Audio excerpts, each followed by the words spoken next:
Hello, everybody. I am here. I hope I can see the chat. If you're here, say hi. Let me know. If you're new, let me know. Tell me where you're from. And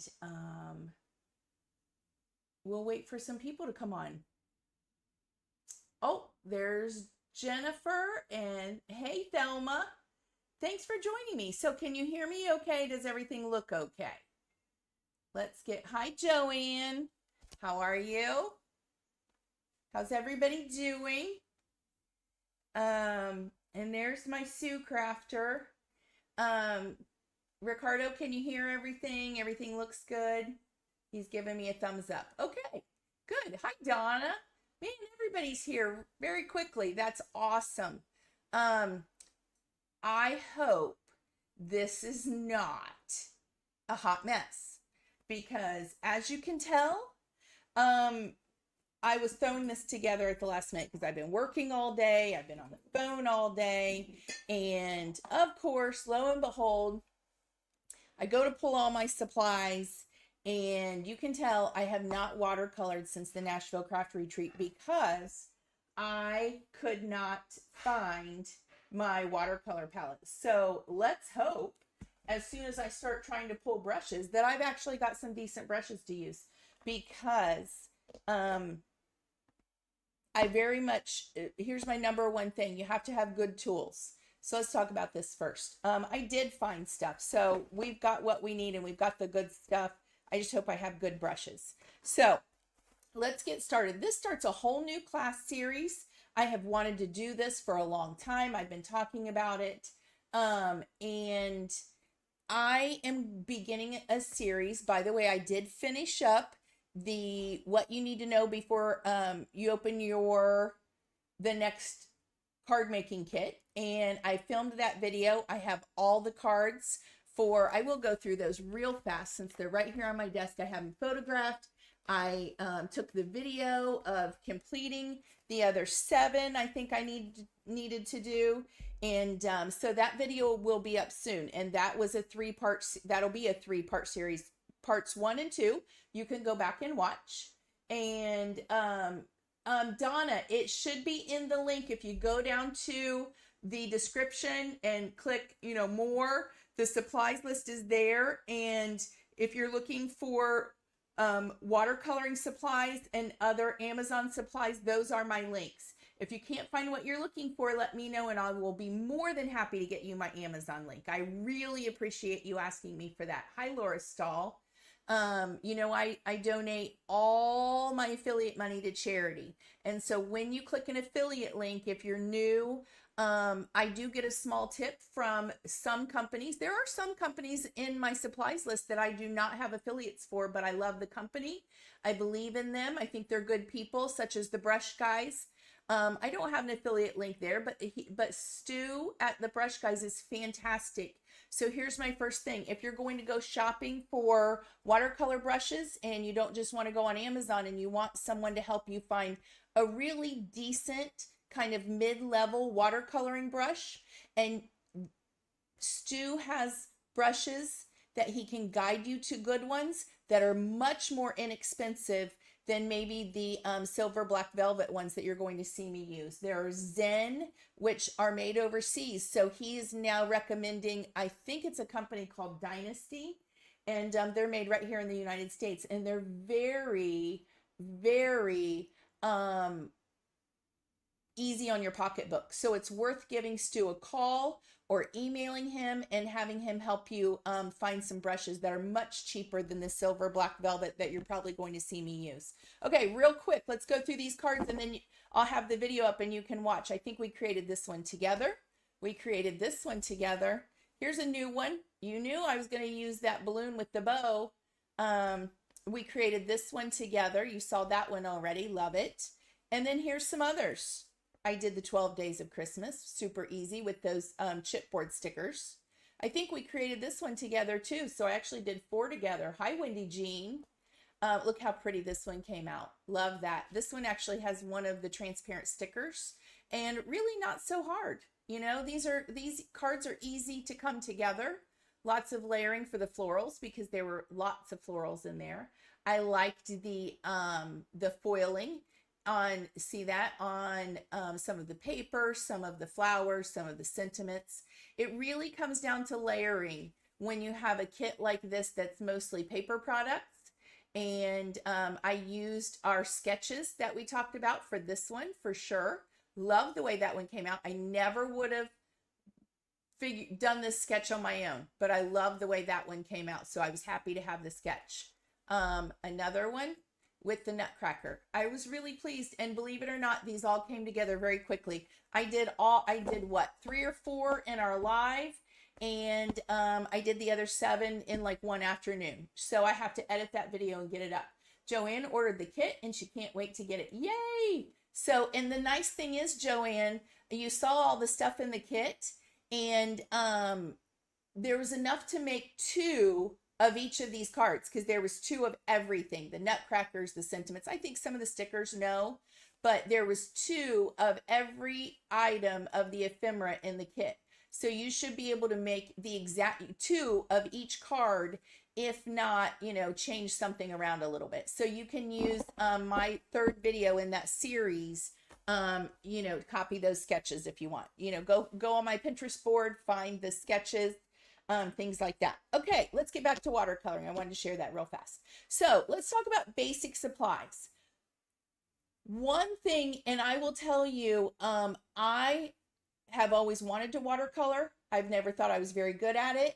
And about 8 months ago, 10 months ago, maybe a year ago, I decided I was going to start watching videos, practicing, and learn some watercoloring. So I learned the basics, and I feel comfortable enough that I can share some of those with you. I will tell you that I want to take a real class from an instructor in person to learn more, because I loved it so much.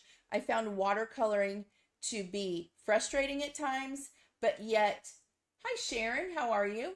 I'm so glad to see you here.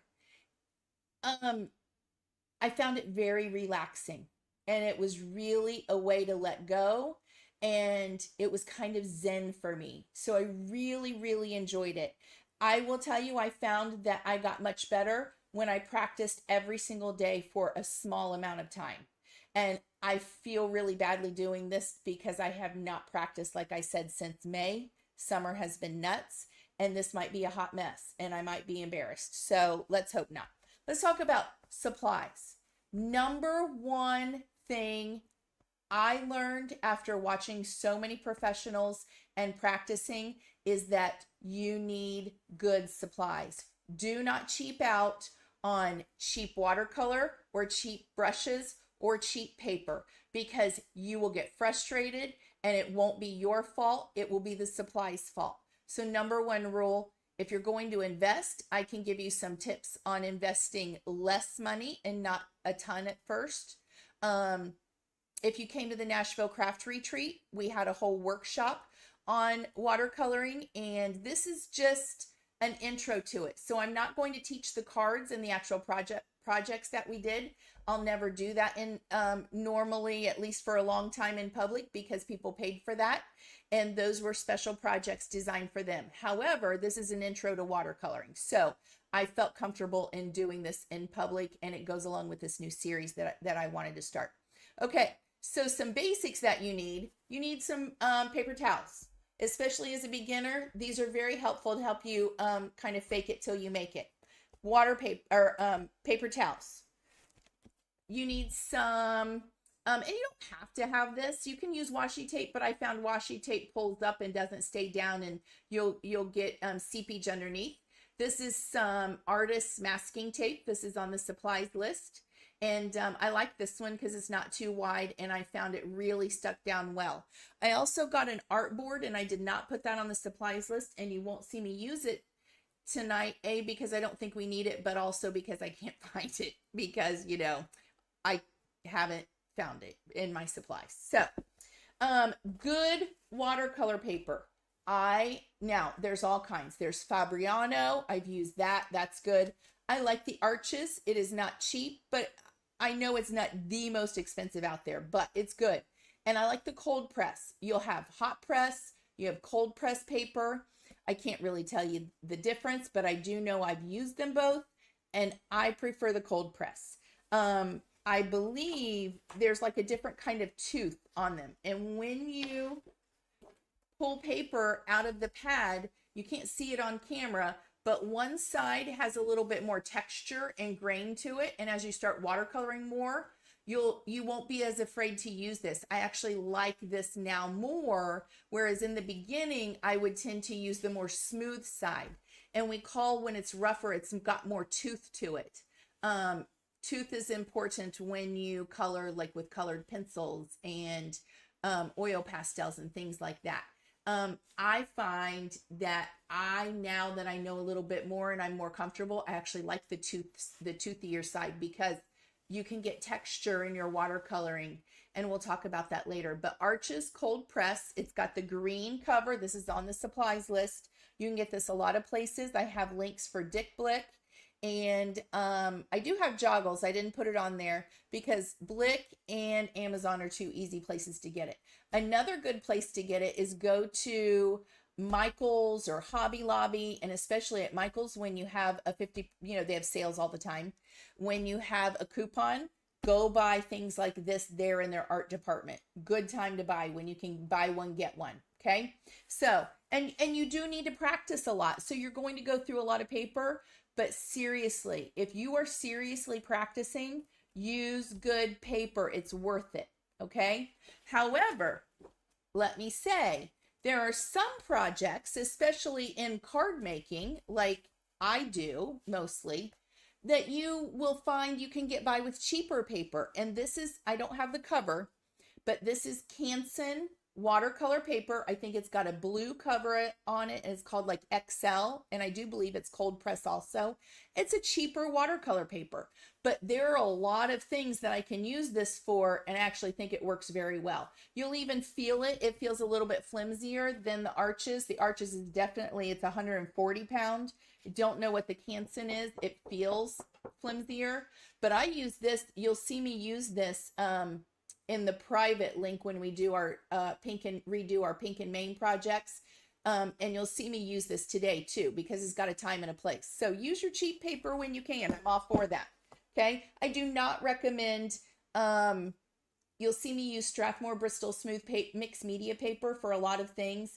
I don't use that for this kind of watercoloring. I'll use it with Zig brush markers or watercolor markers sometimes, or for very, very simple watercoloring, kind of like when I've heat embossed something, but I won't use it when I'm seriously watercoloring. Okay, so good paper, invest in it.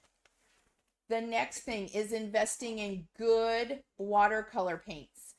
I did some research, and you'll see a lot out there about Daniel Smith. And I decided after doing some research, and there are other companies, I'll be honest, I didn't research them. I tend to go right for some of the best in the business, and Winsor & Newton was who I settled on.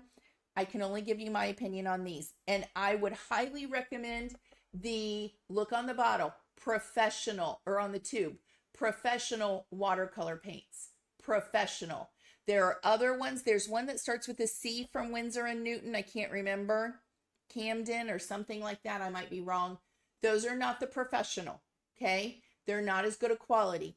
What sets apart a professional watercolor paint, such as Daniel Smith professionals, Winsor & Newton professional, is that they have better quality pigments. They're considered top of the line in light fast archival. And what that means is, when exposed to sunlight, now all paints are going to fade at some point. However, these have a higher quality. They've got better pigments, better materials, and real minerals in there that through the test of time have been proven are the most light fast archival paints out there. So, and they move differently. They work differently than cheap paints. So I highly recommend you get the Winsor & Newton professional, or something like Daniel Smith. I think Daniel Smith is even more expensive than the Winsor Newton. So that was another reason I settled on these. But after watching lots of professionals, a lot of them use these. The other cool thing is both Daniel Smith and Winsor Newton, if you don't want a whole tube and you'd like to try out several different colors, they both sell color swatch cards with a little teeny dab of like 100 and some colors that you can buy the card. Now the card itself is like $66. It's a lot, and it's on watercolor paper that you can like wet it and do a little bit of swatching and figure out if you like the color. However, here's my recommendation. If you came to the Nashville Craft Retreat, and because I can't find my palette, this looks nice and new. Look, you got 4 colors, because think about the color wheel. What are the primary colors? Red, yellow, blue, right? And all the colors that we can make from there. So this is the red that everybody received, and everybody got this cute, cute, cute little palette. I will tell you, I started out from Amazon because I wanted it fast. I got the Winsor Newton 12 tubes, and they were even smaller than this, little tiny tubes, and it wasn't cheap. I think there were 12 colors in there with a bigger palette, but that's what I can't find. That's what I normally use. So that's why this is nice and clean. But everybody at the craft retreat received, this is Permanent Rose, my favorite color from the 12. So I picked my favorite colors from the 12 samples I received. Permanent Rose. The yellow is, I really liked the lemon better than some of the yellow colors. There were a couple other yellows in the 12, and I preferred the lemon best. So that's what I chose for everyone. And then the blue, I love this blue. It's called Winsor Blue, and then it even says green shade. And by the way, they come in different size tubes. Don't buy the big ones until you know what you like, right? What if you hate watercoloring? Do not invest in these great big tubes. I got these on sale from Jerry's Artorama. It was the cheapest price I could find when they were on sale. But you don't need to start with the big tube.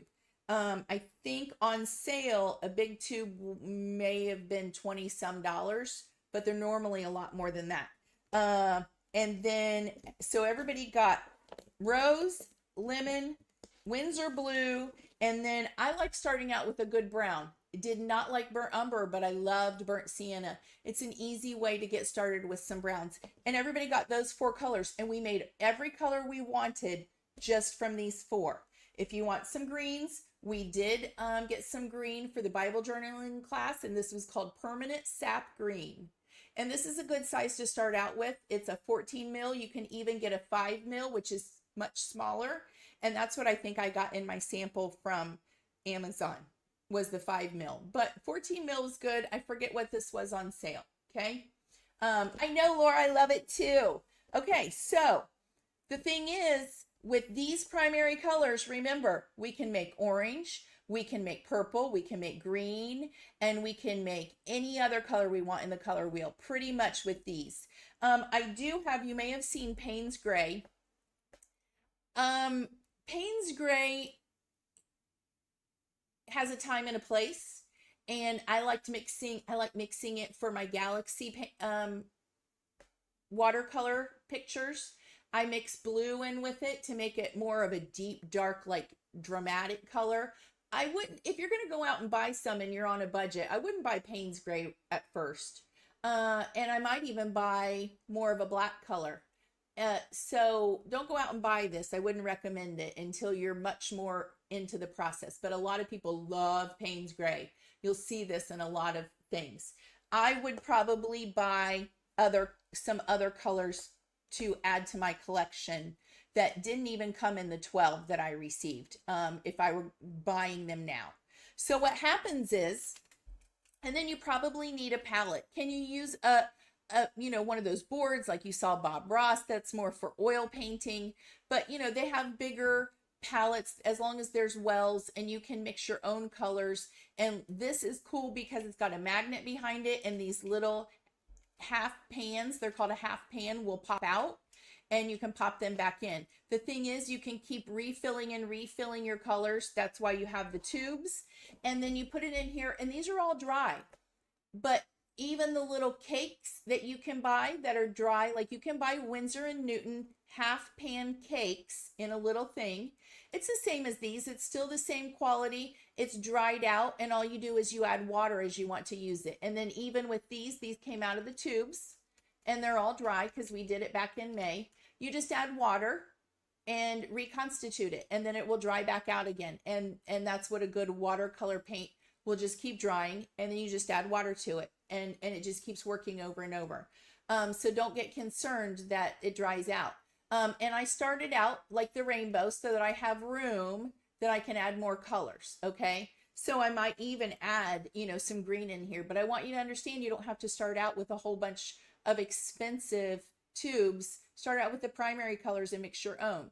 One thing I will say, as you mix colors, they start to get a little bit more muddy than if you just bought a color in the tube. Like a purple or a turquoise is going to be much more vibrant and clear than if you mix your own. And we kind of learned that when we mixed yellow and blue and got turquoise, it becomes a little bit more muddy. Same with the purple. So if you buy a tube, it's going to be much more of a clear, saturated, vibrant color, just so you know. But we can mix it and it's fine, especially in the beginning.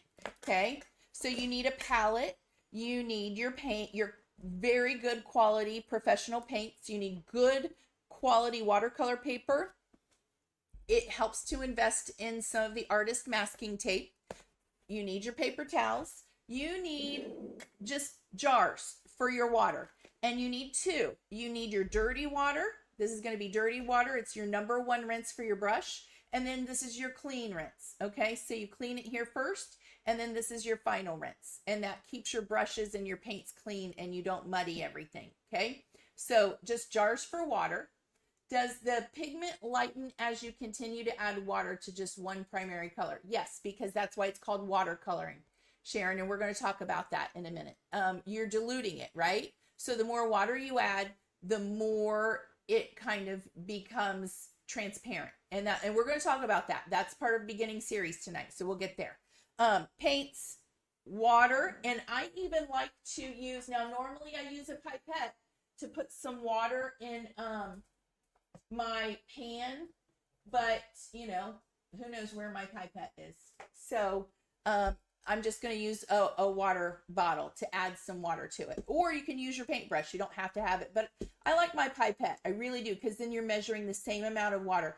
Just cheap plastic pipettes. You can get those on Amazon. I'll put that link on there too. It's not on there right now. You need to add water to your paint pans. And let's pull some brushes now. Cross your fingers and say a prayer that I can find mine. I do keep my really good brushes in this nice leather pouch. I'd gotten this from a class from Pink Brush Studio for one of their kits.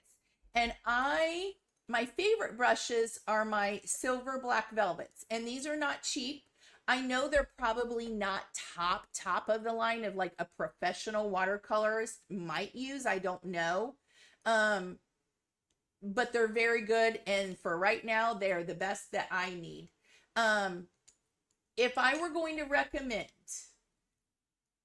I agree, I forget a lot when I don't do it all. Yes, Joanne, you have to practice. It's kind of like drawing. Anybody can get pretty good, but you just have to commit the time and you have to practice and watch the pros and learn a lot from them. But you have to practice. That's all there is to it. Like when I do Zentangle, if I Zentangled right now, it would be awful because I haven't been practicing. It takes some work. Okay. If I were going to start out, I would get at least a 1/2 inch flat brush. This is a 1 inch. I would get at least a 1/2 inch flat. I'm going to like this 1 inch brush today. I can tell you that. I would have like a 10. Let's see if I have a 10. This one I would not recommend. I have 2 8s. Don't ask me why. They're exactly the same. I like a 10. Let's see. I've probably got a 10 in here somewhere. This is silver. Yeah. Nope. This is a Master's Touch, but that's okay. Wait a minute. And Master's Touch is from, let me see. Oh, I have a 3/4 flat. Look at these that I have that I didn't even remember. This is the 1/2 inch flat Zen that everybody at the retreat received last year. So I'll probably use that one just because that's one that we all got. And I want you to know that we try to give you some decent quality stuff. Let's see what else I've got. I'm looking here. I guess I didn't have all my best ones in that pouch. Okay, I like to use a 10. I would not recommend, I mean, a 12 is really big. That's a big brush. You're going to soak up a lot of water, and I kind of like a 10 better. So this is a 12, but I would use a 10. And I've got a 10 in that Hobby Lobby one that's called Master's Touch, and it's fine. It's not a great quality one, and you can even see the 12 in that one is a little bit different than the 12 in the Silver Black Velvet. This one's a 10 from Hobby Lobby, Master's Touch, and I'll probably use this today because we're not saving the world with it. So yes, we've gotten at the retreat, we believe in trying to give you decent supplies. You've gotten the 10 Master's Touch, I believe. You received a 4 Master's Touch, a 1/2 inch flat Zen, and then I believe this year you received this 0. Nope, this one's from Princeton. You did not receive this one. You received a different one, and I might not have it here. I believe it was a Dynasty 0 or 2. I'm not sure. Let's see. What's this? Eye of the Tiger Dynasty. It's a 2. I think everybody received that one. So that's like where I'd start. I'd get a 10, at least a 1/2 inch flat, maybe an 8, but a 4 and a 2 in decent ones. And that's all you need for right now, in all honesty. So, good paint brushes. I do like the Silver Black Velvets. They are a little bit better quality than some other things. And, you know, you want to take care of them for sure. And when I'm painting, I just thought I'd share this really cute little, look, if you know I have wiener dogs, look at this cute little paintbrush rest that I got to keep my brush up off the table and kind of keep it so it's not bending the bristles or anything like that. So, I mean, you don't have to have one. He's cute and he helps hold my brushes. So, let's get what we need here. And I am going to go ahead and use the 1/2 inch flat because that's what we had been using. I am going to use the 10 Master's Touch because that's one that we had all been using. And then I don't think we'll need it today, but I'll get my Eye of the Tiger. No, not that one. Where was it? Eye of the Tiger by Dynasty. That's from the Brush Guys, the 2 that Stu helped me pick out for everybody. And then we should have a 4, and I may not be able to find that one because it's probably packed away that I can't find it. I have these 8s. There's a 4 Silver Black Velvet, so we're going to use those. And I'll put these away. Okay? So I've got my paints here. I've got my waters. I've got my paintbrush holder. I'm going to move these colors out of the way because I shouldn't need any. And believe it or not, a little dab will do you. And those will probably last us a while.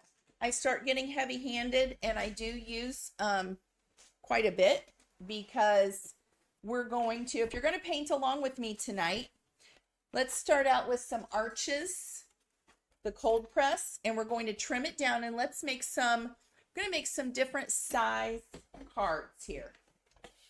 I'm going to start out with let's cut it in half. I believe this is, what is this? 9 by 12. So I know I'll go 6 inches and that'll be half the card. And we're going to start out making marks. But first, so I'm going to cut this in half and I'm going to use 6 inches for mark making. Just going to play and experiment. And then I'm going to use this one. Let's trim it at 3. And let's make some swatches. So if you're crafting along, cut a 6 inch by 9 inch piece.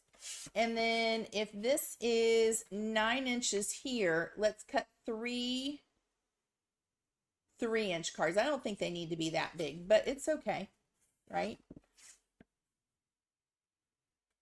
So let's cut 6 total 3-inch swatch cards.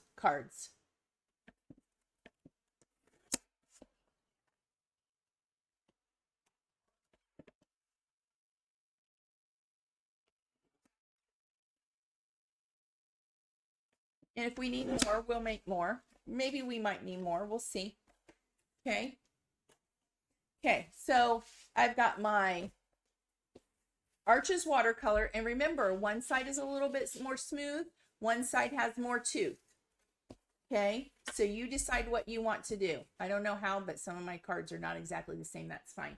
I would also recommend using a micron or a micro liner. They are water resistant, and you can write the name of your colors on there. Do they make a cat brush holders? Yes, they do, Laura. There's several on Amazon. They're really cute. Diana says she needs a wiener. I have one for you. I have 2 extras. I thought you got one. Didn't I give you girls one, Diana? So let's take the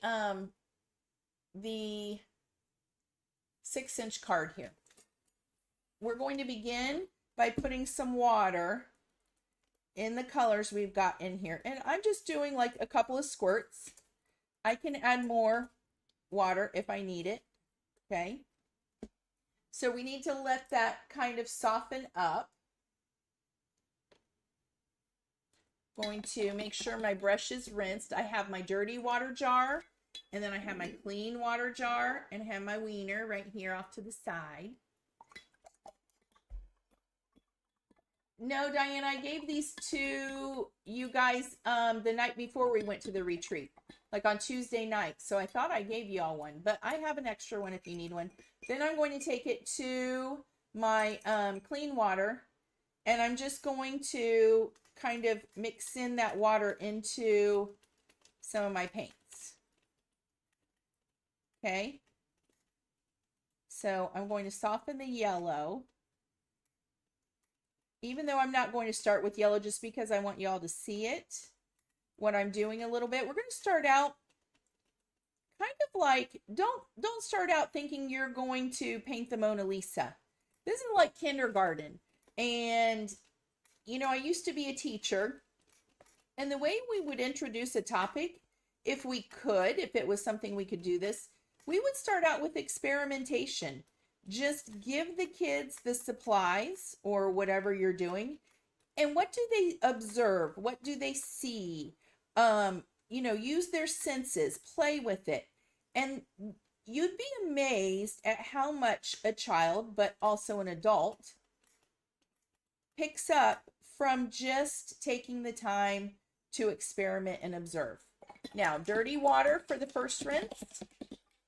And then have your paper towels ready too. And I'm going to tear one off. A couple. So I have it. Hold it in your hand and have it ready to go. And then I'm doing a second rinse. And I don't even need to put this on the paper towel because we want that water. Let's get our reds going. Get that softened up because these were so dry. I want to get this paint moving. I should have even done this before we got started, but I wanted you to see that just because it dries out, it doesn't change the integrity of the paint. Okay, so really soften that and get it going. And then I'm going to take as much color off by, you know, because I don't want to waste it. This is expensive. And dirty water, clean water. And now let's get this blue going. And this is what we're going to start with. Okay? And let's just start experimenting and make some marks. See what it's going to do. First, let's get, this is right here, and I'm going to let this even get a little bit more wet. And there are different techniques. I'm going to pull some of this paint off. And let's just have some fun. I have dry paper and I have a wet brush. Watch. Let's just make some marks. See what happens.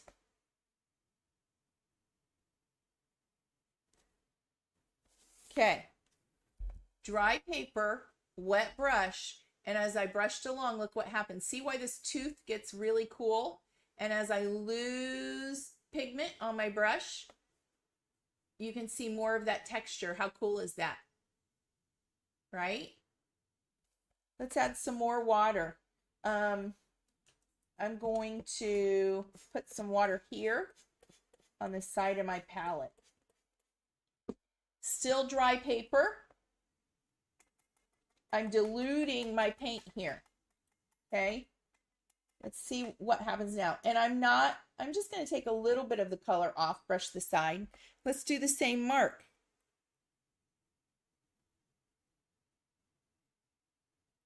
Just mark making. It's okay to do that. There's your answer, Sharon.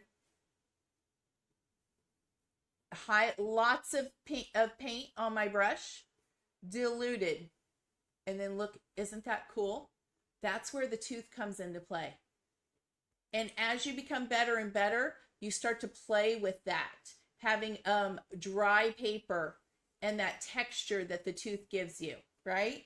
Let's see what else we can do. Let's not put any more pigment on our brush again. And even more water.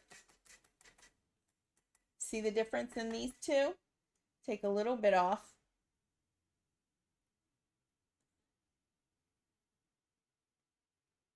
That didn't make that much. It's a little bit lighter, right? Okay, let's do wet on wet. That's wet on dry. Now, let's take our flat brush, put in my dirty water to make sure it's clean, rinsed off. Don't know what might be on there, especially in my craft room. Then in the clean water, okay? And I'm going to go back in the blue. Oh, wait, I forgot. I needed to do wet on wet. Sorry. Oopsies. Getting ahead of myself. Clean it off. Okay. We are going to create a wet area on the paper. Okay. You probably can't even see. Yeah, you can see it because the light's on it. Now, let's take our brush and see what happens. Wet on wet. Let's get a little bit more paint on here because that was diluted, remember?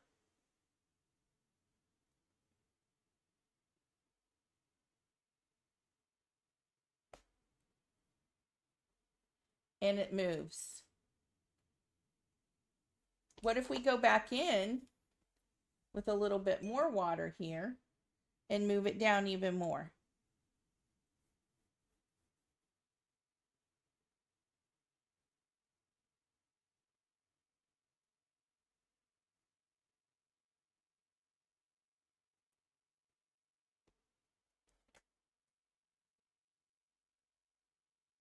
Okay.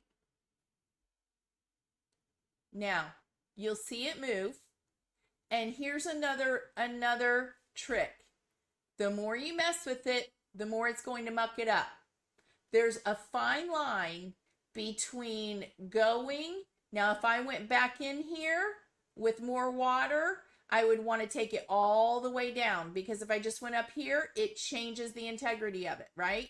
But can you see how it's moving? That's what makes watercolor fun. It's the organic feel of it, right? So we started at the top with that very diluted line, wet on wet, but then down here I added more color to my brush. All we're doing is mark making. We're playing. It's okay to do that. Now, let's do this again.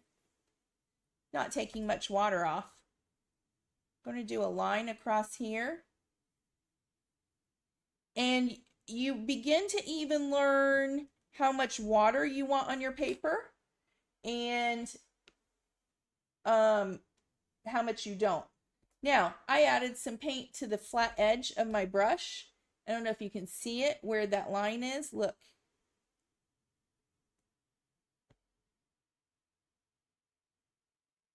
What if we were doing a horizon? And maybe I needed more water here.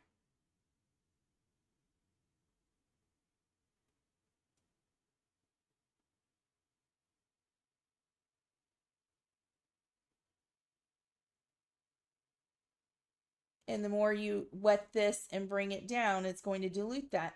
and you're kind of losing that pretty top line, but you know, and these little things are called blooms. Or I think it's more of a bloom if you drop some water into the middle of, oh, thank you very much. Isn't that pretty? And you can see how we could do the ocean. Right there, we've created a water line, right? How easy is that? I saw a real quick someone painting a tree and they wanted to put some grass under it on Instagram like yesterday. They did this exact same thing. They went in with green. Boom. They created a really pretty like grass. Yes, watercoloring takes a lot of practice, Laura. No doubt about it. And that's why I was worried that I'd be a hot mess tonight. Okay, so we've done some mark making. We did dry on dry, we did wet on dry, and we did wet on wet. Okay, so now I think we can go in. Oh, I want to do one other thing. And we talked about this at the retreat. A good rule of thumb for beginners, very, very basic beginner. And I'm going to say, I don't need any professionals coming on here and saying, well, I am beginner to mid-level. But I feel comfortable enough sharing some very basic tips with beginners. Okay, so don't come at me. I don't even claim to be a professional. I'm just learning along, and I want to share some things that I've learned with other beginners. And so Diana, you just have to practice. Just practice. And because mine was a hot mess for a long time. Let's do some mark making. And here's some basic kinds of terms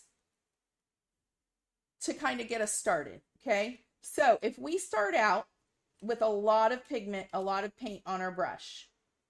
Okay. And let's make this mark.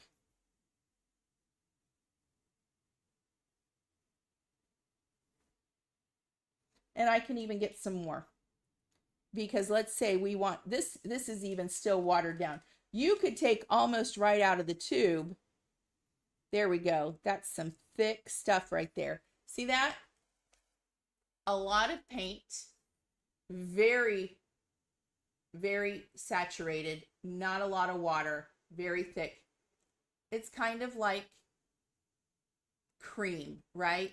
Or like creamy butter almost, right? Heavy cream. Let's call it heavy cream. That's a lot of pigment and not a lot of water.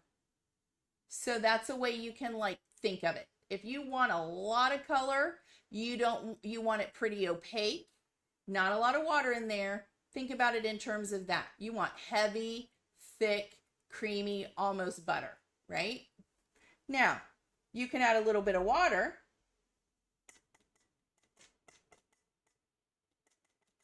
And we could have done this the opposite way. I think we did at the retreat.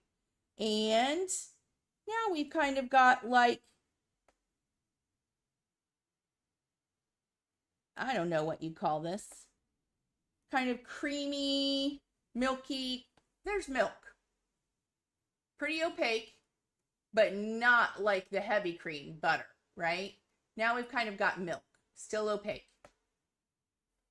So let's take it down and let's maybe say we want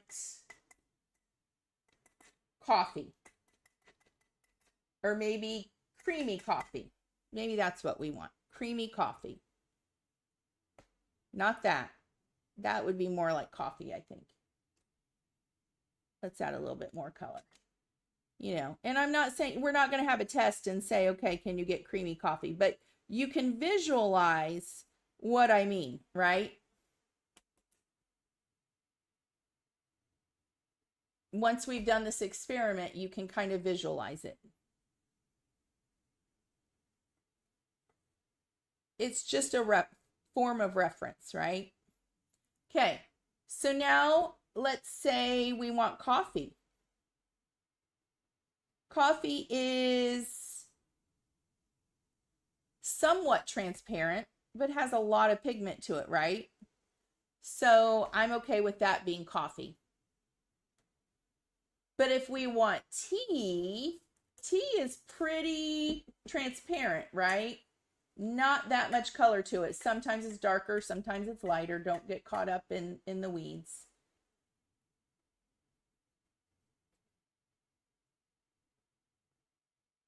But it's definitely transparent. And look what you saw right there. I lifted color off with my brush to make it lighter. You literally kind of lift it off. Water becomes your eraser, and a brush becomes your eraser. A paper towel becomes your eraser. What's the most important aspect of watercolor? Water, right? We go from a lot of water, and we can go even less, right?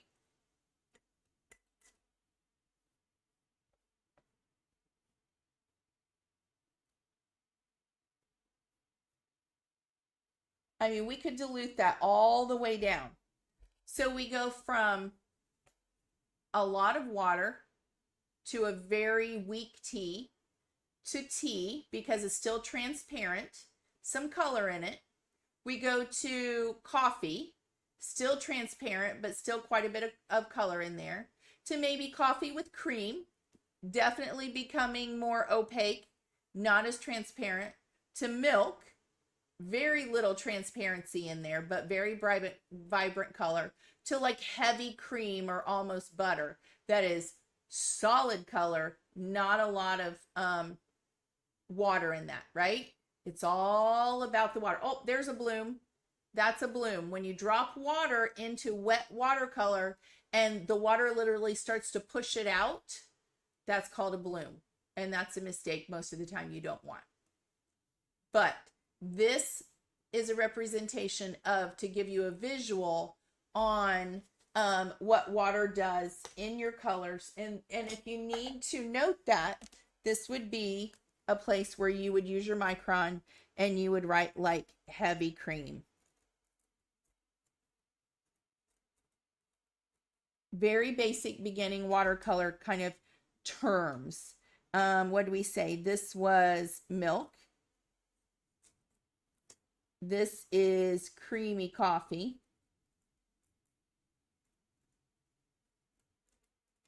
Coffee. And tea. Okay. So just start playing. It's okay to make marks. People who draw will many times warm up their hand. Dina Wakely does it all the time. She starts her daily practice with just mark making. I'm pretty sure she still does that. This was wet on dry, a wet brush on dry paper, and this was a wet brush on wet paper. Just make some marks, right?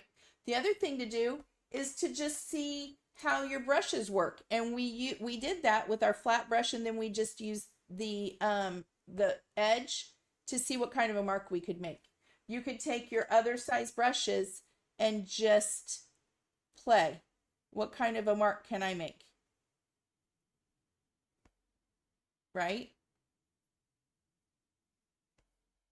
How can you make marks? Just play. It should be fun, not stressful. We are not painting the Mona Lisa.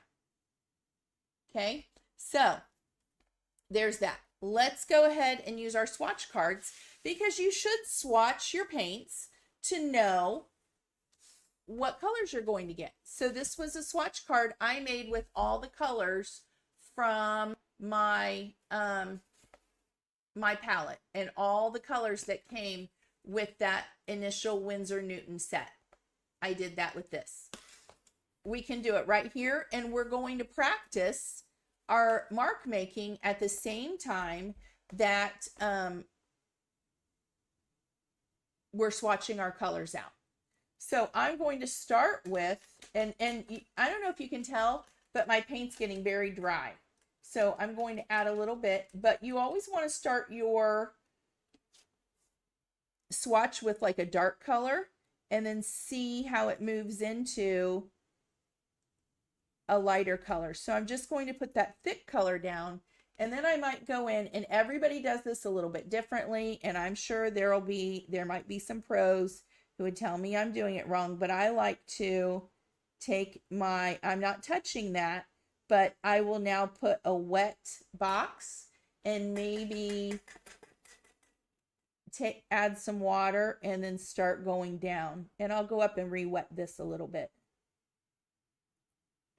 And I might even take some color off and dip it into my dirty water and kind of bring it down. Okay. If I want to lighten this at the bottom a little bit, I can, remember, what are we doing? This is our eraser. I can even dilute it more. I can take some water off and I can pull some color up at the bottom. This is where your paper towel comes into play. See how much color I can remove to really show the tea color at the bottom. And that way you have a good sampling of what it will be like very dark to very light. And then once this dries, or even before I got started, I could have written the color. This is Windsor Blue, I believe. Okay. And I would write that like somewhere.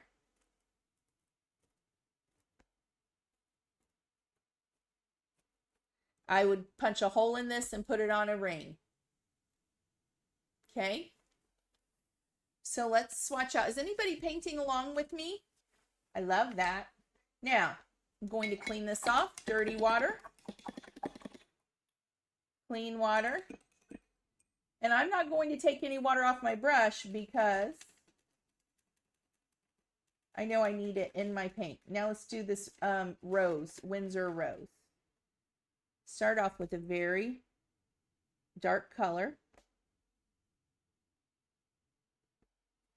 And now let's do some wet. I'll go right underneath there. I'm not going to touch it right now. Flip my brush over. You'll start to learn how much water your brush will hold and how much you like and how much you don't like. I'm kind of going down all the way.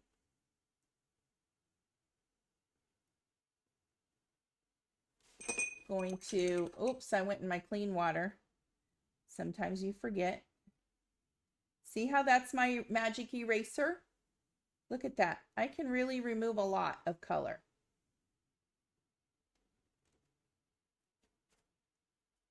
And this is Rose.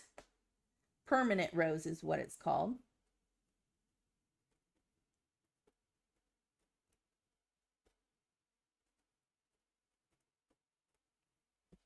Set that one aside. Do our yellow. And you will want to clean out your clean water, you know, especially when you accidentally rinse your brush in it. Laura's just watching. Hopefully I'll inspire you to get your paints back out, Laura.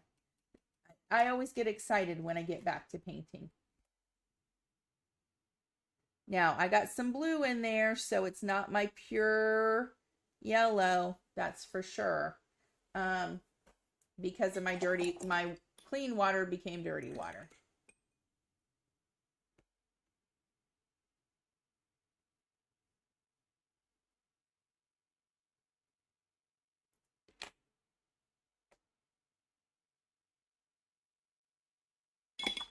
And I've got a lot of blue in the dirty water.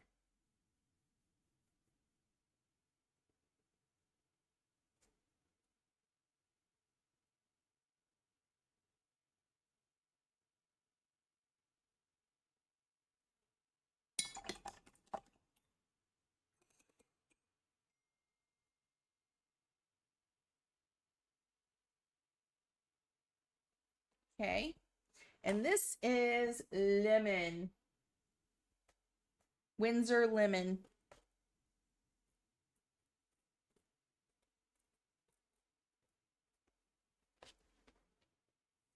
Move that one over. And this is the sap green. Since it's not in our palette, I'm not going to swatch it. I'm just only going to do the colors in our palette. Let's put some more water and And I like this burnt sienna. You know, I think a brown can be difficult to mix exactly what you want. So if you start out with a pretty one right away and it's not muddy or anything, you have to find the brown that you like. Like I said, burnt umber wasn't for me. And I kind of liked the rosiness of the burnt sienna. So that's what everybody got. That one's definitely more watered down, and that's okay.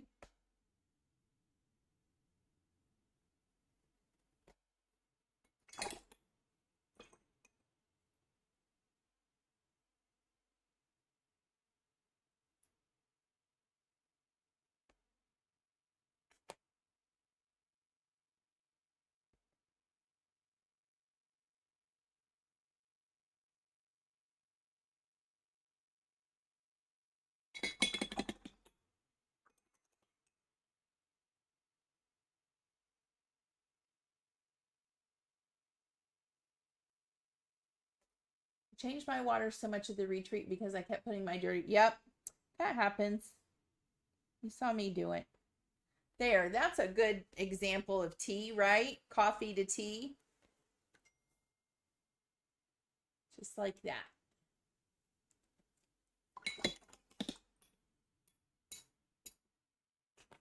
So this one is burnt sienna. And then we're going to, let's make a couple of colors. Got to practice mixing colors, right? Let's make turquoise because we need that one.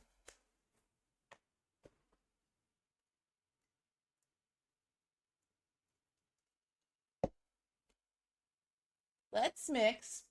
How do we make turquoise? You remember?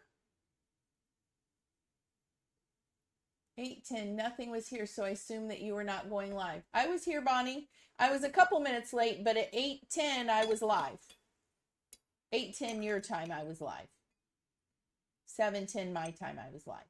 So let's, if you remember, turquoise is blue with yellow. A little bit of yellow because we don't want it green, right?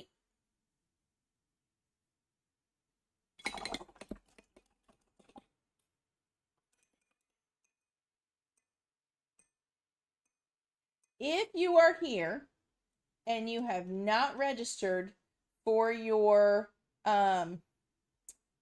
holiday crafting sweet memories workshop kit, make sure, because we have limited kits, that you get on there and you register. And if you don't know about it, it is a winter workshop taught by 6 incredible crafting teachers.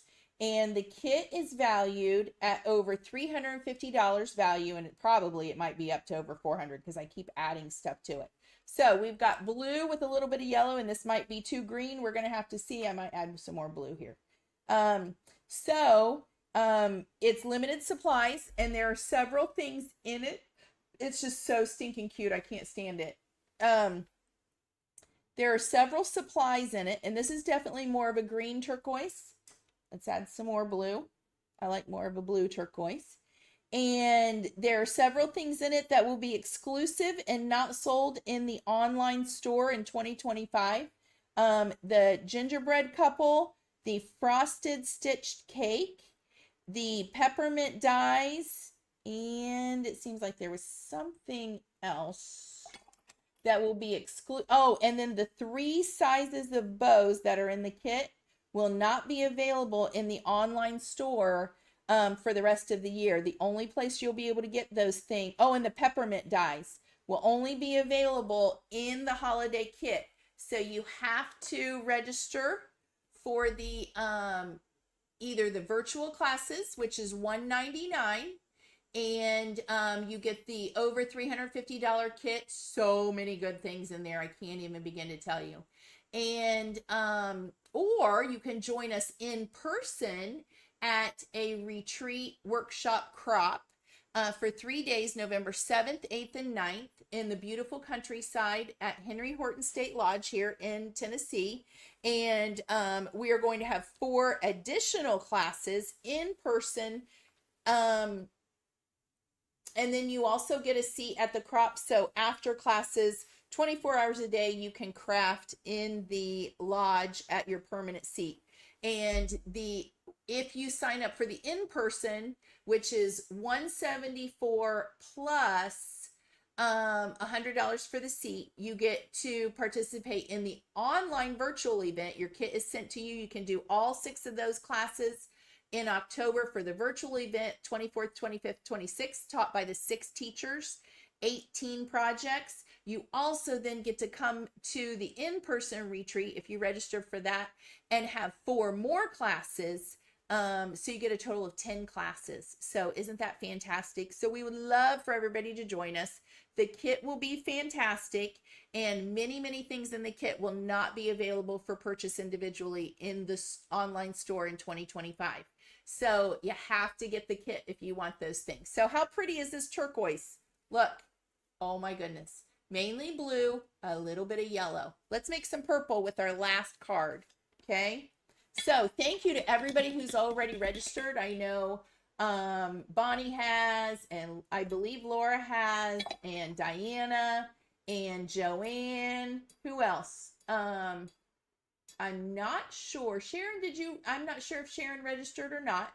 But so much fun. So how do we make purple? That's an easy one. You learned this in art class in kindergarten, right? We have some red and we have some blue, right? And you can mix the color of purple you want changes based on how much red or how much blue you put in it, right? So I'm going to use a different paintbrush so that I can pick some more red up, because I like mine to have quite a bit of red in it. I don't want it to be too blue. I definitely want it to be purple. Let's see what this looks like. We can't really tell until we get it on some paper. Yay, I'm glad, Laura. It's going to be fantastic. I already know. I actually got samples today. Kelly Taylor designed a floral stamp set, and it actually, you know how I believe in being able to use your supplies all year long? Guess what? I asked her to, ooh, look at this pretty purple. It's definitely more blue, but it's going to be pretty. I asked Kelly to design a stamp set with wild roses and traditional roses, because you don't see the wild roses in stamp sets normally. And I didn't just want a Christmas set that you could only use at Christmas time. I wanted a set that we could use all year long. So, what's the reason for the season? Christ.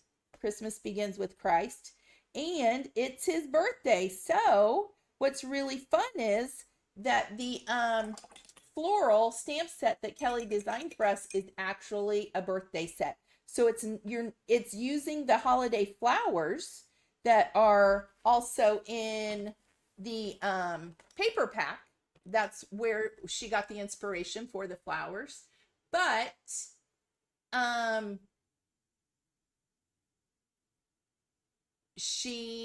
we made it a birthday set. So you can use it all year long. You can use the roses for Valentine's Day. You can use it as a birthday. And the sentiments are even birthday sentiments. So it's works for Christmas, but it's a birthday set that you can use all year long. Yes, the peaks are so pretty. And so she designed that set. I got the samples today. It's a 6x6.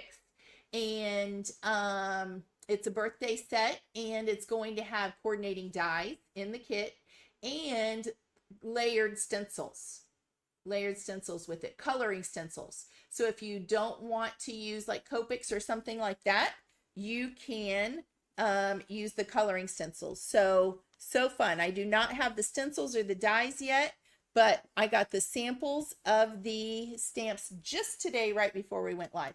So here's our swatches.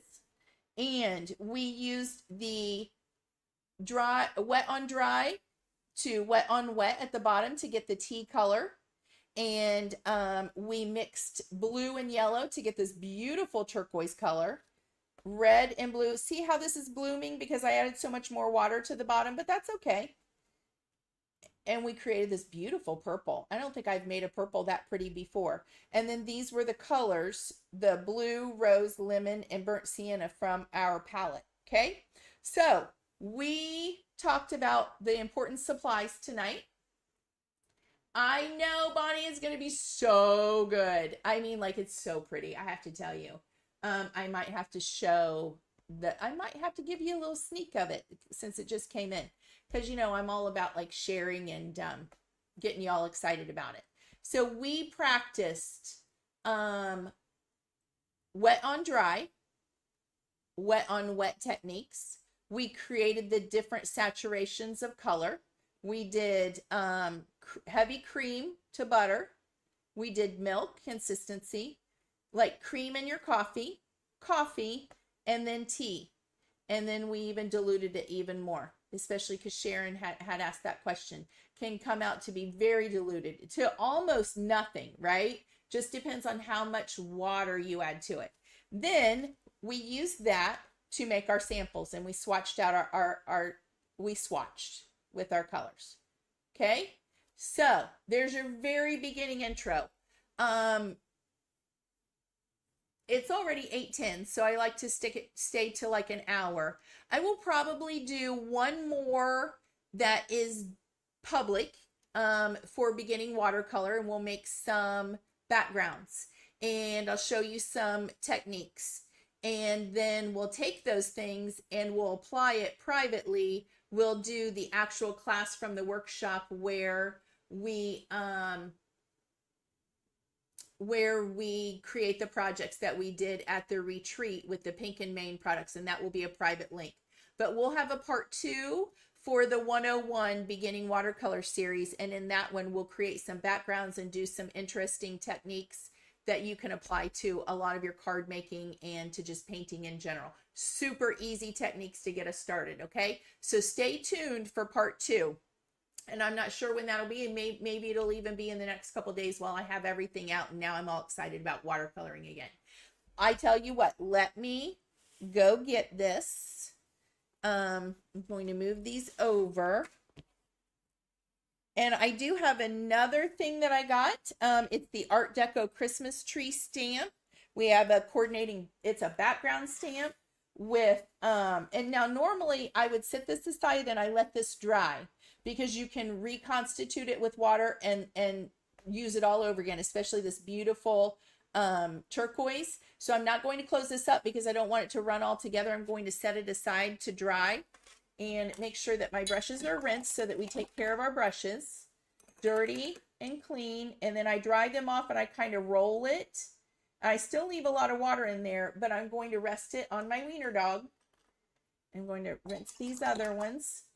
And you just want to keep those bristles nice. You don't ever want to leave it in your water and bend those bristles over, because really good brushes are natural, like sable hair and things like that. And so you want to definitely take care of it.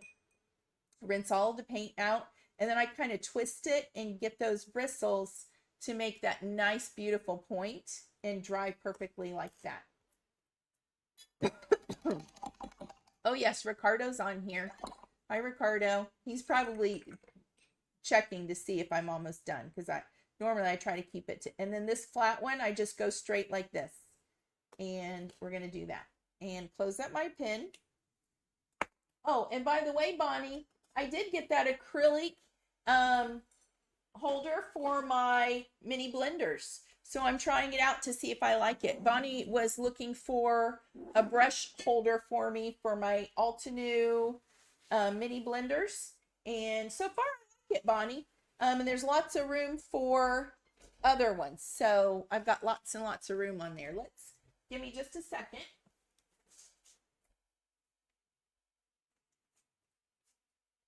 And this will be the very first stamping that I'm going to try with this beautiful set from Kelly.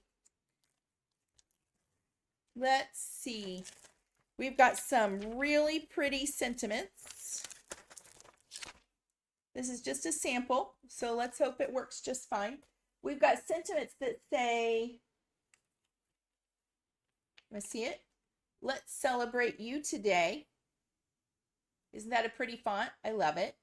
We even have an inside sentiment that says, may your day be filled with cake, love, and laughter, for the inside, because I love it. Nobody gives you an inside sentiment, right? Sometimes you get some that are a whole set of inside sentiments, but not always. And so I like that. I wanted to include one in there for you. And I liked that idea. So you at least have one inside sentiment. I used to have the most beautiful inside sentiments. My very favorite birthday inside sentiment set was from W+9, from Dawn, who owned W+9, and she's not in business anymore. But I always used her inside sentiments because they were the prettiest birthday ones. And I just still use it to this day. And so maybe I will create one that I like almost as well as I do the one that she created. Because, you know, that's the thing. I don't know about y'all, but like, we struggle with that. I hope this is regular. This is not Hammer Mill. This is Bristol. Let me see. Here's a piece of no, that's like a card base. Give me just a second. Wait, I think I have some Hammer Mill here. Yep, I do. It might be too small for this great big background, this big floral that we've got. Let me see where it goes. See if we can get it in there. There, we can get it in there. Okay, y'all are getting a sneaky peeky. Let's condition this stamp because it's new. And I'm going to stamp it with my VersaFine Clair, because you know that's a pigment, a hybrid pigment that stamps beautifully. You could watercolor it if you wanted to. VersaFine Clair, VersaFine pigment inks are very good for water resisting. Also, the Altenew Obsidian works really well because it's a black pigment ink. Pigment inks are great for water resistance. Okay, I always condition my stamps with my hand, because they come from the factory and sometimes they have like a coating on them and they won't accept ink as well. Let's see, I'm going to put my magnet at the top of my paper. Let's see how this looks. You ready? It's going to be beautiful. Wait till I tell Kelly I gave y'all a sneak peek.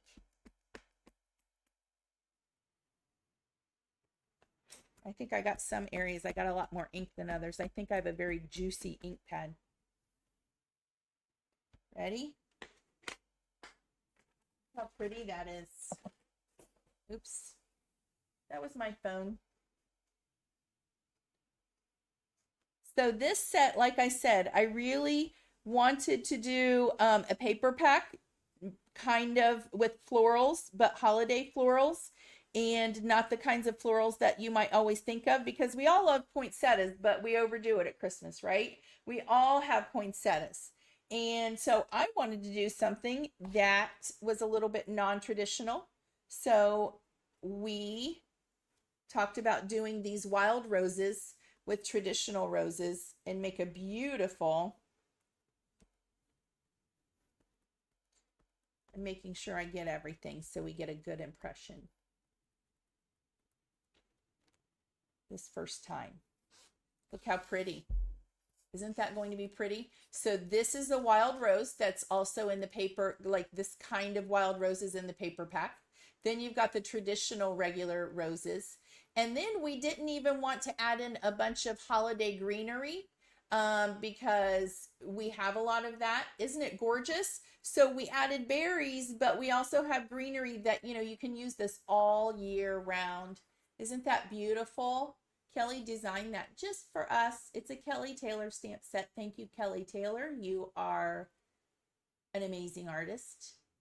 Isn't that beautiful? So that stamp, that big focal image is going to make it nice and easy. You don't have to do anything to it, right? You don't have to layer. You don't have to mask. It's one big, beautiful cluster. You could just do part of it on your card. You don't have to do the whole thing. This image is, let's measure it, about 4 inches long. So there's your whole front of your card, right? 4 by, and I didn't do a great job stamping over here. I need to stamp it again. 4 by, oh, almost 4 again. What a beautiful large image. So this is probably an A2 size card front, and that gives you an idea. It might even be a little bit bigger. This stamp is almost 4 by 4 when you go from the tallest end to the widest right here. Isn't it beautiful? That is one stamp from the 6 by 6 set that's in that kit, and you're going to get the 6 by 6 stamp set, the dies, and probably a 4 to 6 layered coloring ink blending stencils to go with it. That's just one thing in the kit. We also have a 10-piece stitch tags. It's going to be a 24-page double-sided paper pack, over 50 images in ephemera. Oh my goodness. There's 2 small sentiment stamp sets with coordinating dies. There's a 4 by 6 larger sentiment stamp set with coordinating dies. I did not skimp on the dies. This kit is full of dies. And then we're going to have the cute, did you see the adorable Mr. and Mrs. Ginger claws? And listen to this. If you don't want to make him Santa, he's got an ugly sweater. Or Mrs. Claus can be an angel or a baker or Mrs. Claus. Stop it. And that's one that is only exclusive to the kit. You can't buy it in the store.